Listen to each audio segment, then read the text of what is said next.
السلام عليكم ورحمة الله وبركاته. بامرك شهر حرفت قدومياشا جامعadaha ardayda macallimiinta ay nagala joogto sidoo kale jaamacadaha dhamaantiin السلام عليكم ورحمة الله وبركاته. anu kelmad kaliya tuman ka oran maadaama afka macallimiinta ku hadlayo shahar xirfad waxaan leeyahay shahar xirfad ma aha goob cid waliba ay wax ku soo gudbiso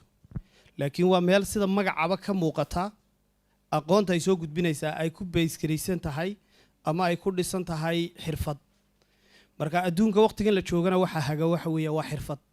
qofkan xirfad lahaynin wuxuu noqonayaa xamaal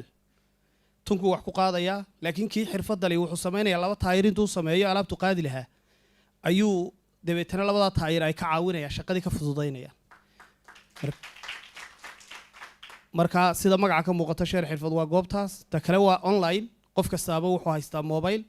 mobile-ka uu haysto marka ka faa'iideysan karaa xilligu doono iyo waqtigu doono iyo waqtiga suu chance u heli karo internet iyo mobile-gu isla heli karo marka taasina waa fursad waxaan xasuustaa 10 sano ka hor maya 15 sano ka hor markaan baranayay xirfadda networking maan haysanin goob aan wax ka barto maan haysanin qalab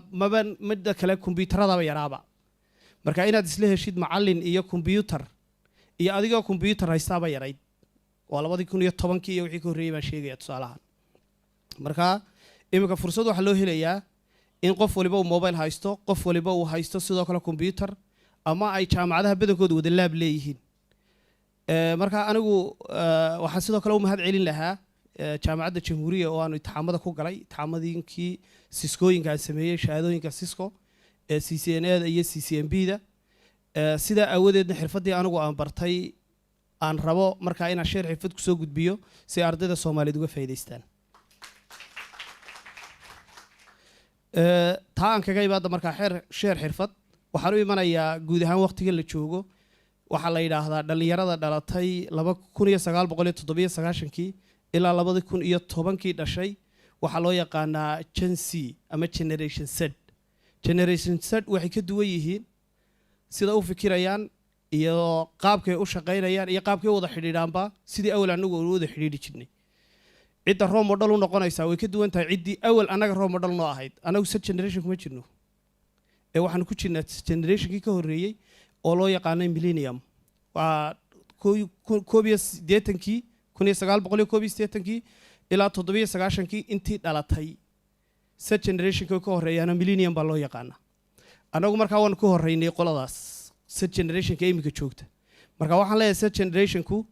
waxay ka duwan yihiin systemkii hore wax loo bari jiray inay ka duwanaadaan oo qof walba awood wuxuu leeyahay technology adduunka taalay oo imika been idin ma sheegi karo idin ma oran karo anigu dhakhtar baan hay ma oran karo waxa dhici karta arday xagga dambe fadhiya intuu mobile-ka igu qaado sawirka qaado inuu eego oo xogteeda dhan banaanka keeno daqiiqadiiba marka set generationka been looma sheego set generationku group weeyaan waxaan arkay ururada jaamacadaha hadda joogaalkan ee ardayda qalin jabiyaasha Soomaa bariyo hore ururada iyo waxyaabaha ay lama haleeli jirin waliba waxay ahaan jirtay inuu galaaskiisa uu gudoomiye ka ahaado marka imika waxaan dareemaysaa in madaxweynayaashii mustaqbalka inoo soo socda inay hadda meesha fadhiyaan oo jaamacadii ka soo dhaxbaxeen marka aad baad mahadsantihiin waxaan ku soo gabagabeyn lahaa ugu dambeyn maxaa la yidhi Allahu naxariistaha taraawi baa wuxuu yidhi qalinka wax suureeya kugu sima halka doontid qabso oo fara ku hayntiisa waliga ha sii deyn ma sha Allah salaam alaykum.